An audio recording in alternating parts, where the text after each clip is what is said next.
সাবজেক্টগুলো আছে, যেমন ধরুন কম্পিটিশন ল, যেমন ধরুন লজ অফ ইনফ্রাস্ট্রাকচার ডেভেলপমেন্ট, যেমন ধরুন কর্পোরেট ল, যেমন ধরুন ইন্টেলেকচুয়াল প্রপার্টি ল, এখন ধরুন পেটেন্টস, কপিরাইট, ট্রেডমার্কস, এগুলোর নতুন বাজার তৈরি হয়েছে।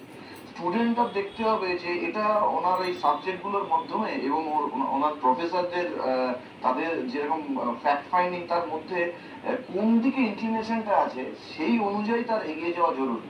আর যদি মৃদুলা রয়ের কথা অনুযায়ী দেখা যায় যে তার আলটিমেটলি ইচ্ছেটা আছে কোনোভাবে মানে জুডিশিয়ারির দিকে যাওয়া, যদি তাই যেতে হয় এবং সে ধরনের পরীক্ষায় সাকসেসফুল হয়ে জুডিশিয়াল অফিসার হতে হয়, তাহলে পরীক্ষা শেষে তাকে আলাদাভাবে এই প্রসিডিওরাল আইনগুলোর উপরে একটু বেশি পড়াশোনা করতে হবে। কারণ তার একটা যে এন্ট্রান্স পরীক্ষা হয় এবং তার যে ভাইভা হয়, তাতে কিন্তু সাংঘাতিকভাবে এই প্রসিডিওরগুলো দেখানো হয়। মানে কেন বলছি যে সিভিল প্রসিডিওর বা ক্রিমিনাল প্রসিডিওর, এগুলো হচ্ছে মানে সেই সেই জিনিস যেটা জানার দরকার একটা জজ সাহেবের। মানে আগেকার দিনে কি ছিল, সিভিল কোর্টে সিভিল